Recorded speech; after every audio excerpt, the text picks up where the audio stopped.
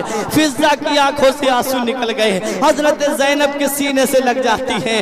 حضرت زینب نے فرمایا جس بیٹی کو تم نے فاطمہ کی گود میں دیکھا تھا وہ بیٹی میں ہی ہوں، وہ بیٹی میں ہی ہوں۔ فضہ نے کہا بیٹی اب میں اپنے گھر نہیں جانا چاہتی، میں بھی تیرے ساتھ یزید کے دربار تک چلوں گی، میں بھی تیرے ساتھ یزید کے دربار تک چلوں گی۔ اب حضرات کرام فضہ چل نہیں پا رہی تھی، کمزور تھی، بوڑھی ہو چکی تھی، ڈنڈے کا سہارا لے کر کے یزید کے دربار میں پہنچی تھی۔ یزید کے دربار میں جا کر کے یزید ظالم نے جب امام زین العابدین کے قتل کا حکم دیا تھا تب حضرت زینب نے ایسی مولا علی شیر خدا کے انداز میں خطبہ دیا، ارشاد فرمایا اے یزید اگر میرے بیٹے زین العابدین کی طرف کوئی تلوار بڑھی تو سمجھ لے قیامت آنے سے پہلے قیامت برپا کر دی جائے گی۔ حضرت فضہ نے کہا ظالم یزید تو نے نبی کے نواسے کو شہید کروایا ہے، تو نے پاک باز پاک خاتونوں کو تو نے آج قیدی بنا کر کے اپنے دربار میں بلایا ہے، جن کے قدم گھروں میں پڑ جائیں تو آدمی قسمت کی میراث سمجھتا ہے، جن کی دعاؤں کے جن کے ہاتھ دعا کے لیے اٹھ جائیں تو آدمی کی قسمت سنور جاتی ہے۔ آج تو نے انہی کو قیدی بنا کر کے اپنے دربار میں بلایا ہے۔ اس ظالم یزید نے کہا کون ہے جو اس بڑھیا کا سر قلم کر دے؟ یزید کے دربار میں جو اس کے نوکر رہتے تھے وہ حبشہ کے رہنے والے تھے، فضہ بھی حبشہ کی رہنے والی تھی، تلواریں نکل آئی ان حبشہ کے رہنے والوں کی، بولے یزید یہ ہمارے یہاں کی بیٹی ہے، یہ ہمارے یہاں کی شہزادی ہے فضہ، اگر اس کی طرف تلوار پڑی تو یہ تلواریں پھر تیرے خلاف نکلیں گی، یزید تیرے محل کی اینٹ سے اینٹ بجا دیں گے۔ یزید نے فضہ کے قتل کا ارادہ ترک کر دیا۔ حضرات گرامی ایک قید خانے کے اندر ڈالا گیا ان تمام اسیران اہل بیت کو، حضرت زینب رضی اللہ تعالی عنہا ہیں اسی کے اندر، امام زین العابدین ہیں اسی کے اندر۔ امام زین العابدین نے ایک دن دیکھا حضرت زینب بیٹھ کے نماز پڑھ رہی تھی، حضرت امام زین العابدین ہاتھوں میں ہتھکڑیاں پاؤں میں بیڑیاں تھیں، آئے زمین پہ کھسکتے ہوئے اپنی پھوپھی زینب کے پاس میں آ کر کے پوچھا پھوپھی زینب آج تک ہم نے آپ کو بیٹھ کے نماز پڑھتے نہیں دیکھا تھا لیکن آج آپ بیٹھ کے نماز کیوں پڑھ رہی ہیں؟ تب حضرت زینب نے فرمایا بیٹا یزید کے یہاں سے جو کھانا ہمارے لیے آتا ہے وہ ہمارے بچوں کے لیے پورا نہیں ہوتا، بیٹا ہم اپنے پیٹ کو نہیں کھاتے ہیں اپنے بچوں کو کھلا دیتے ہیں، بیٹا آج 40 دن ہونے جا رہے ہیں لیکن میرے لال آج تمہاری پھوپھی کے پیٹ میں ان کا ایک دانہ بھی نہیں گیا ہے۔ حضرات گرامی اللہ اللہ یہ وہ گھرانہ ہے کہ کھاتے ہیں تیرے در کا، پیتے ہیں تیرے در کا، دانہ ہے تیرا دانہ، پانی ہے تیرا پانی، یہ وہ گھرانہ ہے، یہ وہ مقدس گھرانہ ہے۔ اللہ اکبر، جس گھرانے کے بارے میں مفتی اعظم نے فرمایا تھا، مفتی اعظم فرماتے ہیں کہ تمام شاہو گدا پل رہے ہیں اس در سے، ملی جہان کو روزی صدا مدینے سے۔ حضرات گرامی اب امام زین العابدین کو یزید نے بلایا، بلانے کے بعد میں کہا کہ آپ اپنی شرطیں بتائیے میں اسے ماننے کے لیے تیار ہوں۔ امام زین العابدین فرماتے ہیں، آخری بات بیان کر کے میں اپنی تقریر کو ختم کر رہا ہوں، امام زین العابدین فرماتے ہیں میری 3 شرطیں ہیں، ایک تو یہ کہ میرے بابا کے قاتلوں کو میرے حوالے کر دے، کہا دوسری یہ کہ آج جمعہ کا دن ہے خطبہ پڑھنے کے لیے مجھے اجازت دے، تیسری یہ کہ میرے قافلے کو مدینہ منورہ حفاظت کے ساتھ پہنچا۔ حضرات یزید بولا کہ میں تمہارے بابا کے قاتلوں کو تو تمہارے حوالے نہیں کر سکتا کیونکہ کوئی اپنے اوپر جرم لینے کے لیے تیار ہی نہیں ہے۔ شمر سے پوچھا وہ کہتا ہے میں نے نہیں کیا، عمر ابن سعد سے پوچھا بولا میں نے نہیں کیا، خولی سے پوچھا وہ کہتا ہے میں نے نہیں کیا، سب انکار کر رہے تھے۔ یزید نے کہا کہ ایسے تو پتہ لگانا مشکل ہے کیونکہ میں تو دمشق میں بیٹھا ہوا تھا، یہی لوگ انہی لوگوں نے شہید کیا ہے، اب یہ لوگ بتانے کے لیے تیار نہیں ہیں، یہ شرط تمہاری پوری نہیں ہو سکتی۔ دوسری بتائیے، آپ فرماتے ہیں کہ میرے باپ میں دمشق کی جامع مسجد میں خطبہ دینا چاہتا ہوں۔ یزید نے کہا یہ کام ہو جائے گا، اب نبی کا شہزادہ منبر نور پہ کھڑا ہے، خطبہ دیتے ہیں، ارشاد فرماتے ہیں پوری نمازیوں سے مسجد بھری ہوئی تھی، آپ نے فرمایا بتا مدینے والے مصطفیٰ تیرے نانا ہیں یزید کے میرے نانا ہیں؟ اس نے کہا تمہارے نانا ہیں۔ آپ نے فرمایا اسی نانا کے نواسے کو تو نے میدان کربلا میں 3 دن کا بھوکا پیاسا شہید کروایا ہے۔ یزید اس کا جواب تو قیامت کے دن کیا دے گا؟ تمام نمازی یزید کی طرف سے خلاف ہوتے جا رہے تھے۔ یزید نے سوچا کہ یہ لوگ تو میرے خلاف ہو جائیں گے، مؤذن سے کہتا ہے خطبے کی اذان پڑھ۔ مؤذن نے خطبے کی اذان پڑھی، اشہد ان محمد رسول اللہ آتا ہے تو امام زین العابدین فرماتے تجھے اسی نام کا واسطہ دیتا ہوں تھوڑی دیر کے لیے خاموش ہو جا۔ مؤذن خاموش ہو جاتا ہے، پھر آپ ایسی فصیح و بلیغ تقریر کرتے ہیں کہ ہر نمازی کی آنکھ سے آنسو ٹپک رہے تھے۔ یزید سمجھا کہ سب میرے خلاف ہو جائیں گے، ڈانٹ کے بولا اذان کیوں نہیں پڑھتا؟ مؤذن نے اذان پڑھی۔ یزید نے نعمان ابن بشیر جو اس وقت کوفے کے حاکم تھے، جنہیں معزول کر کے ابن زیاد کو یزید نے وہاں پر بھیجا تھا، یزید نے انہیں بلایا اور 30 یا 40 لوگوں کا حفاظتی دستہ دیا اور کہا کہ اس قافلے کو مدینہ حفاظت کے ساتھ پہنچا کر کے آؤ۔ اب یہ قافلہ مدینے کے لیے روانہ ہوا ہے۔ 40 دن کے بعد روایت میں آتا ہے یہ قافلہ میدان کربلا کے قریب سے گزر رہا تھا۔ جب میدان کربلا کے قریب سے یہ قافلہ پہنچا، دیکھا تو تمام شہداء کے جسموں سے تازہ خون ٹپک رہا تھا۔ ایسا لگ رہا تھا 40 دن کے بعد بھی کہ جیسے ان کے سر کو ابھی قلم کیا گیا ہے، ان کے جسم کو ابھی شہید کیا گیا ہے، خون ٹپک رہا تھا۔ امام زین العابدین نے تمام شہداء کے سروں کو شہداء کے جسموں کے ساتھ میں دفن کیا میدان کربلا میں۔ ایک یہ روایت ملتی ہے، دوسری روایت یہ ہے کہ کوفے کے برابر میں ایک گاؤں تھا، وہاں کے لوگ آئے اور انہوں نے ان جسموں کو وہاں پر دفن کیا۔ حسین کے سر کے بارے میں یہ آیا ہے، روایتوں میں مختلف روایتیں ہیں۔ ایک روایت میں یہ ہے کہ حسین کے سر کو امام حسین کے جسم پاک کے ساتھ کربلا میں دفن کیا گیا۔ ایک روایت میں ہے آپ کے سر کو قاہرہ میں ایک جگہ ہے وہاں دفن کیا گیا۔ ایک روایت ہے کہ آپ کے سر کو مدینہ منورہ جنت البقیع شریف میں حضرت فاطمہ کے پہلو میں دفن کیا گیا۔ یہ 3 روایتیں ملتی ہیں۔ اب یہ قافلہ مدینے آ رہا ہے، اللہ اکبر! کس شان سے آئے تھے، کس شان سے آئے ہیں۔ مدینے سے جب چلے تھے تو کس شان سے چلے تھے، آج مدینے میں داخل ہو رہے ہیں تو کس شان سے داخل ہو رہے ہیں۔ امام حسین کے ایک سوتیلے بھائی تھے جن کا نام تھا محمد بن حنفیہ، یہ مدینہ منورہ میں رہ گئے تھے۔ امام حسن کے ایک بیٹے مدینہ منورہ میں رہ گئے تھے جو حضرت سغرا کے شوہر تھے۔ حضرات میں تاریخ بتاتا ہوا چل رہا ہوں، آپ یہ مت دیکھیے کہ وقت زیادہ ہو جائے، کبھی کبھی موقع ملتا ہے تاریخ سننے کا۔ حضرات اب یہ مدینہ منورہ میں قافلہ پہنچنے والا ہے۔ جب یہ قافلہ مدینے کے قریب پہنچا، جب کسی نے یہ خبر کر دی کہ وہ قافلہ امام حسین کا جو کربلا کے لیے روانہ ہوا تھا وہ قافلہ واپس آنے والا ہے، سغرا بے چین تو پہلے ہی سے تھی، سغرا بے قرار تو پہلے ہی سے تھی اپنے گھر والوں کے حالات جاننے کے لیے۔ جب سنا کہ قافلہ آنے والا ہے بے چین ہو گئی۔ محمد بن حنفیہ مدینے کے باہر آ گئے۔ بھائی بھائی ہوتا ہے، بھائی کی محبت الگ ہوتی ہے، بھائی کا پیار الگ ہوتا ہے۔ آئے مدینے کے باہر، دیکھا تو اسیران اہل بیت کو اس حالت پہ دیکھ کر کے محمد بن حنفیہ کے جسم میں جو خون حیدری تھا وہ جوش مارنے لگا۔ سیدھا یہ قافلہ امام زین العابدین ساتھ میں ہے، نانا مصطفیٰ کے روضے پہ پہنچتا ہے۔ نانا مصطفیٰ کے مزار پاک پہ یہ قافلہ پہنچا۔ وہ امام زین العابدین جنہوں نے ابھی تک اپنی زبان سے کوئی شکوہ نہیں کیا تھا، وہ حضرت زینب جنہوں نے اپنی زبان سے اب تک کوئی شکوہ نہیں کیا تھا، نانا مصطفیٰ کے مزار سے لپٹ گئے۔ نانا جس نواسے کو آپ اتنا پیار کیا کرتے تھے، جس نواسے کو آپ اپنے سینے سے لگایا کرتے تھے، جس نواسے کو آپ اپنے کلیجے سے لگایا کرتے تھے، اسی نواسے کو آپ کے کلمہ پڑھنے والوں نے میدان کربلا میں 3 دن کا بھوکا پیاسا شہید کر دیا۔ روایت میں آتا ہے کہ میرے آقا کا مزار مقدس تھرتھرا جاتا ہے۔ اللہ اکبر! اب یہ حضرت سغرا اپنی پھوپھی زینب کے چہرے کو دیکھ رہی ہیں، کبھی اپنی ماں شہربانوں کے چہرے کو دیکھ رہی ہیں، پوچھ رہی ہیں میرے بھائی علی اصغر کو کہاں چھوڑ کر کے آئی ہو، میرے بھائی علی اکبر کو کہاں چھوڑ کر کے آئی ہو، میرے بھائی قاسم کو کہاں چھوڑ کر کے آئی ہو۔ پورا قافلے کے گلے لگ لگ کے حضرت سغرا پوچھ رہی تھی. رات وقت گزرتا چلا گیا. یزید کے ظلم کا بازار ابھی تھما نہیں تھا.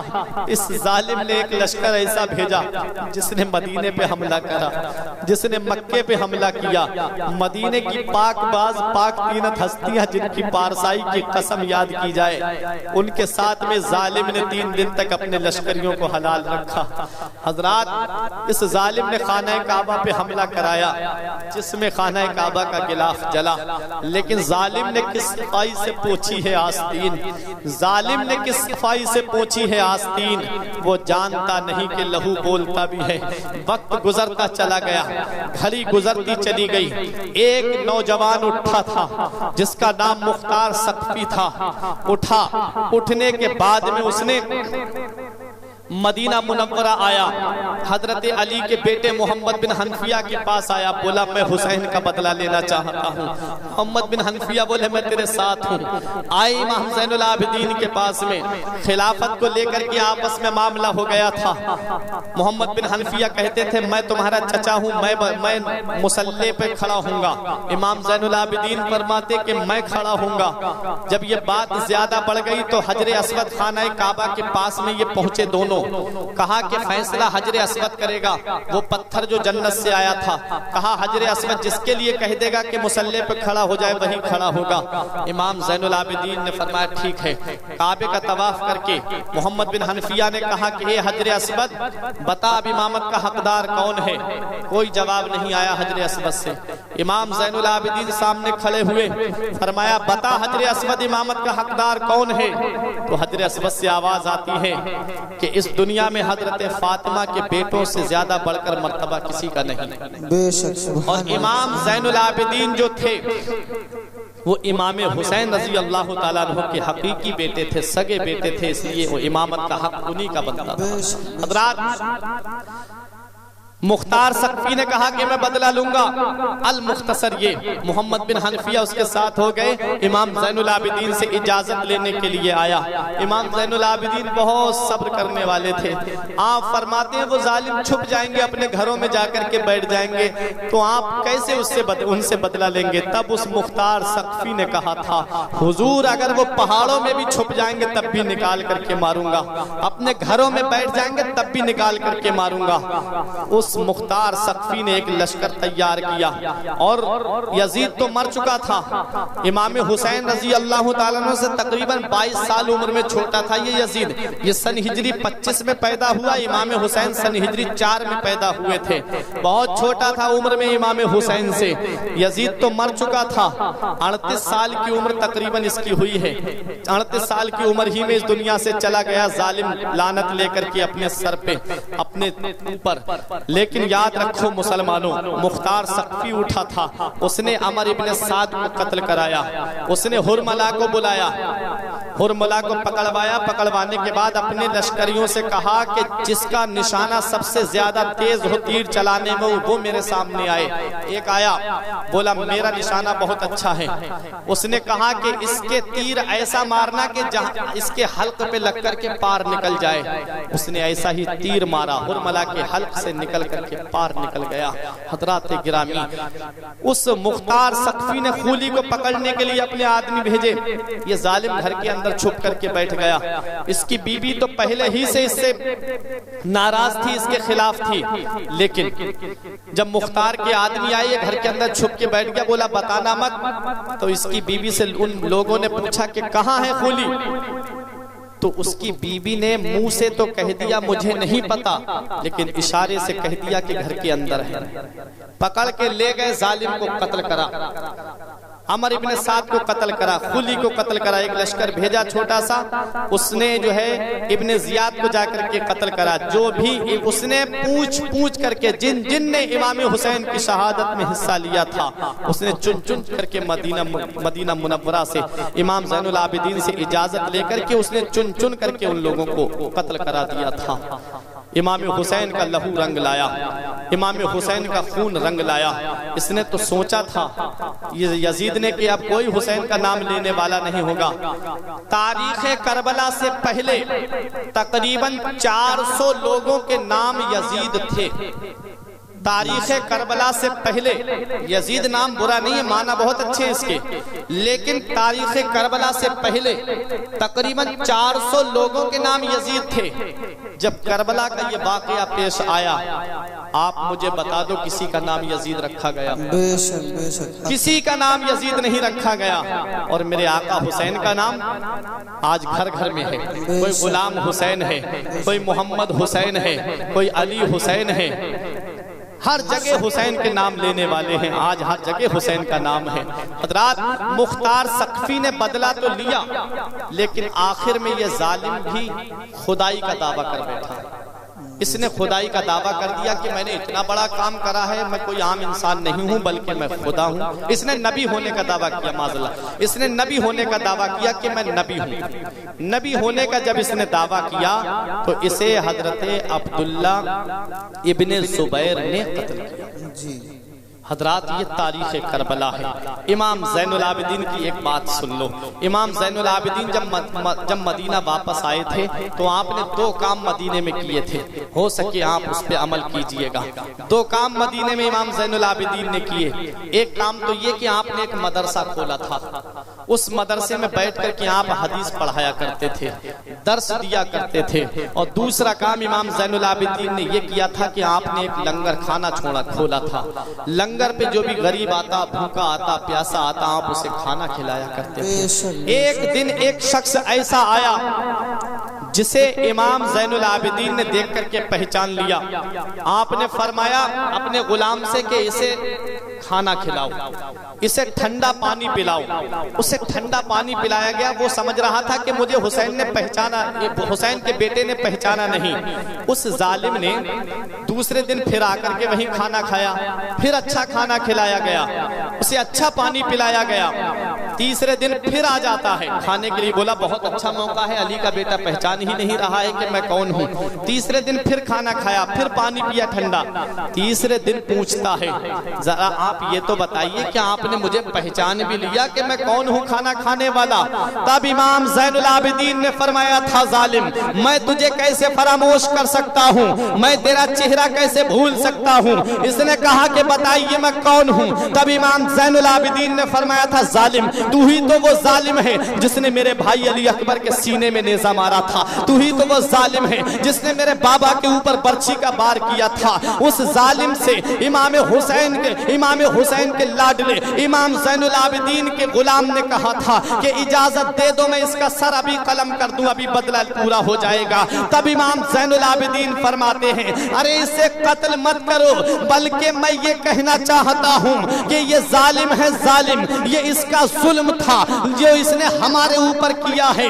یاد رکھو مسلمانوں، یہ گھرانہ کیسا گھرانہ ہے، ہر مقام پہ ہمیں صبر کا پیغام دیتا ہے، ہر مقام پہ ہمیں استقامت کا پیغام دیتا ہے، ہر مقام پہ ہمیں صبر سے کام لینے کا حکم دیتا ہے۔ امام زین العابدین سے اس ظالم نے کہا تھا کہ آپ کو قتل کرنا ہے تو مجھے قتل کر دیجئے، لیکن آپ اپنے ہاتھوں سے قتل کیجئے، مجھے کسی اور کے ہاتھوں سے قتل مت کرائیے۔ تب امام زین العابدین فرماتے ہیں ظالم، تجھے مارنا ہوتا تو پہلے دن ہی میں تجھے قتل کر دیتا، لیکن یاد رکھ اس نے کہا جب مجھے پہچان لیا تھا تب آپ نے مجھے کھانا کیوں کھلایا، آپ نے مجھے پانی کیوں پلایا؟ تب امام زین العابدین فرماتے ہیں ظالم، جب ہم تیرے یہاں پر گئے تھے تو تو نے جو ہمارے ساتھ میں سلوک کیا تھا، جو ہمارا کھانا بند کیا گیا تھا، جو ہمارا پانی بند کیا گیا تھا، وہ تمہارے مشورے سے کیا گیا تھا۔ ارے جب ہم تیرے یہاں مہمان بن کے گئے تھے تو وہ تیری مہمان نوازی تھی جو تو نے ہمارے ساتھ میں کی ہے۔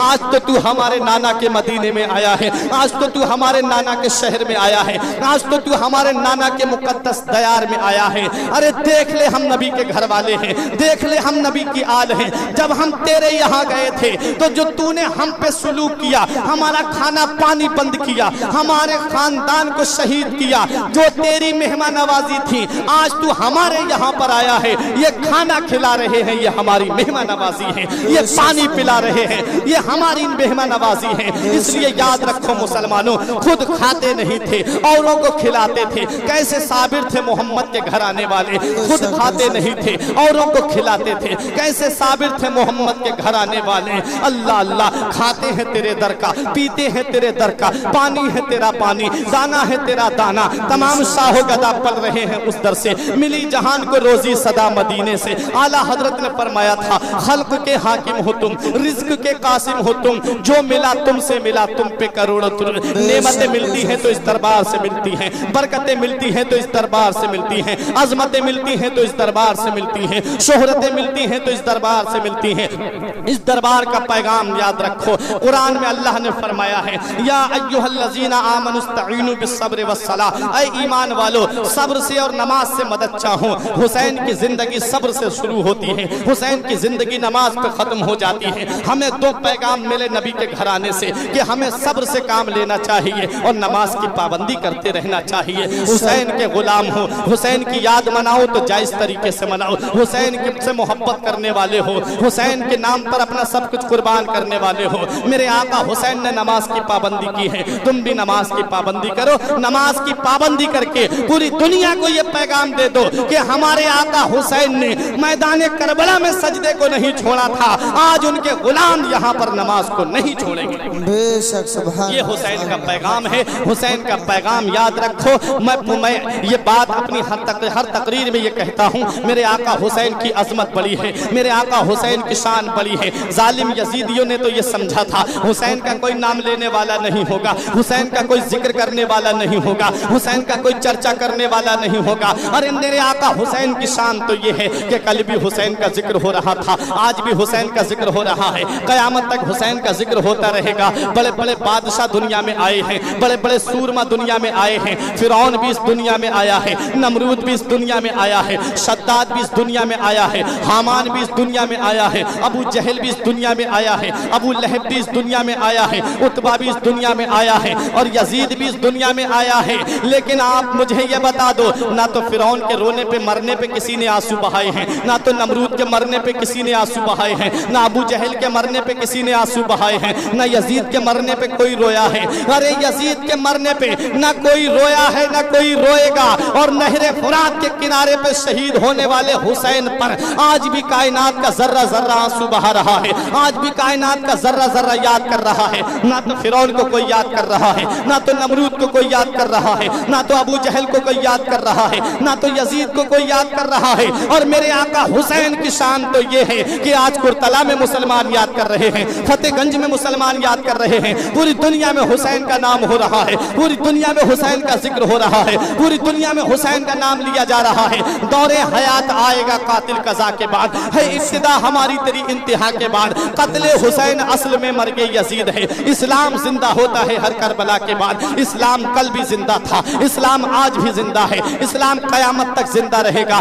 حسین کل بھی زندہ تھا، آج بھی زندہ ہے، قیامت تک زندہ رہے گا۔ حسین کے نام لیوا زندہ ہے، حسین کے چاہنے والے زندہ ہیں، نہ گورے حسین کے ہیں نہ کالے حسین کے، ہر رنگ میں ہے چاہنے والے حسین کے۔ تب تک قسم خدا کی قیامت نہ آئے گی جب تک رہیں گے یہ چاہنے والے حسین کے۔ اس لیے میں یہی عرض کروں گا، حسین تیری عظمت کو سلام، حسین تیری صداقت کو سلام، حسین تیری رفعت کو سلام، حسین تیرے مقام کو سلام، حسین تیری صداقت کو سلام، حسین تیری عدالت کو سلام، حسین تیری سخاوت کو سلام، حسین تیری شجاعت کو سلام، حسین تیری سیادت کو سلام، حسین تیری لیاقت کو سلام، حسین تیرے وقار کو سلام، حسین تیرے عزم کو سلام، حسین تیرے استقلال کو سلام، حسین تیرے استحکام کو سلام، حسین تیرے کردار کو سلام، حسین تیرے کیریکٹر کو سلام، حسین تیرے اقوال کو سلام، حسین تیرے افعال کو سلام، حسین تیرے اعمال کو سلام، حسین تیری ہر ادا کو سلام، حسین تیرے گھر والوں کو سلام، حسین تیرے اہل خانہ کو سلام، حسین تیری بہن زینب کو سلام، حسین تیرے میدان کربلا میں آنے کو سلام۔ حسین تم کو زمانہ سلام کہتا ہے، حسین تم کو مدینہ سلام کہتا ہے، حسین تم کو قرآن کے پارے سلام کہتے ہیں، علی و فاطمہ شبر سلام کہتے ہیں، خدا گواہ ہے کہ نانا سلام کہتا ہے۔ خدا کی راہ میں سر کو کٹا دیا تم نے، نظام کفر کو یکسر مٹا دیا تم نے، تمہیں خدا بھی تمہارا سلام کہتا ہے۔ سبحان اللہ سبحان اللہ۔ پروردگار عالم کی بارگاہ میں یہ دعا ہے، مولا میرے کچھ عرض کرنے میں سبقت لسانی کی وجہ سے یا بتقاضۂ بشریت کو کوئی غلطی ہو گئی ہو اسے معاف فرمائے. استغفر اللہ ربی من کل ذنب و اتوب الیہ. ایک بار میرے ساتھ کلمہ طیب پڑھ لیں. لا الہ الا اللہ محمد رسول اللہ صلی اللہ علیہ وسلم. رہی کلی تو پھول کھلیں گے، زندگی باقی رہی تو پھر ملیں گے. السلام علیکم.